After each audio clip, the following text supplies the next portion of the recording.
Mr. Harry Roque, palala daw ng palala ang pag-iisip niyo. Pabobo ng pabobo daw kayo.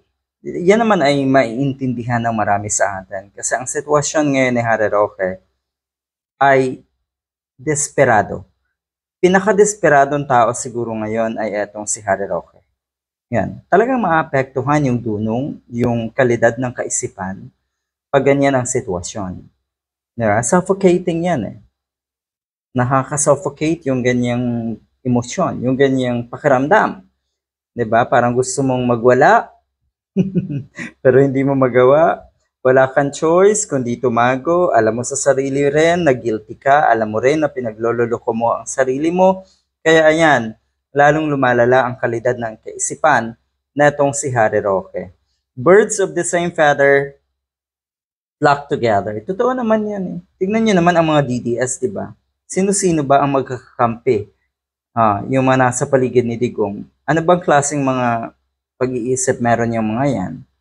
Karamihan dyan, meron mga dunong sa una, pero nung totally ay naging naisangla na, sabihin na natin, ang kaluluwa sa mga Duterte, nag-iba na.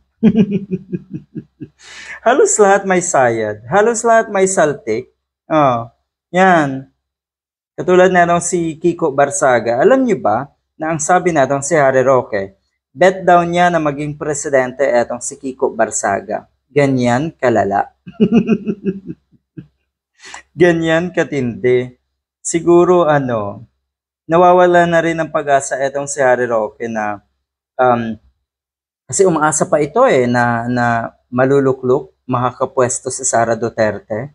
Pero kamakailan siguro nawawala na nga rin siya ng amor, sabihin na natin pag-asa na maging presidente etong si Sara Duterte, lalo't na-appoint na po si Secretary Remulla bilang bagong ombudsman, ay talagang mahirapan kayo dyan.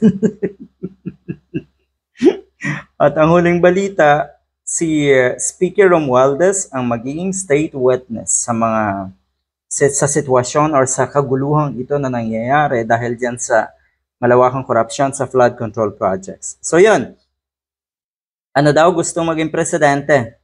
The time na naghahanap tayo ng leader na talagang will call a spade, siya ang gumagapang ng kanyang papel. Hindi na po kasi alintana ng mga katulad ni Kiko Barsaga yung tinatawag na delikadesa, yung kahihiyan. Kasi katulad niyo po, makapal po ang sikmura. Kumapal na rin ang sikmura na itong batang kongresista na ito. Kumapal na rin po ang sikmura. Mas malala pa to dahil ang bilis kumapal ng sikmura. 'Di ba? Madalas ay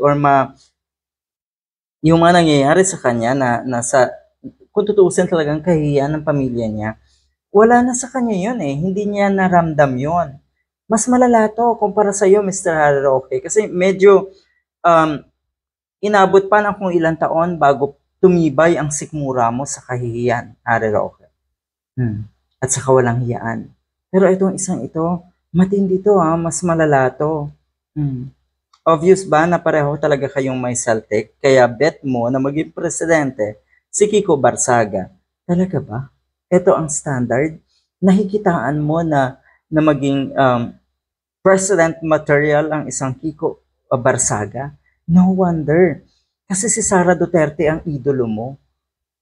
Kadiri, ang saklap. Pero 'di ba may mga taong ganito nagpakababa na dahil sa pagiging desperado.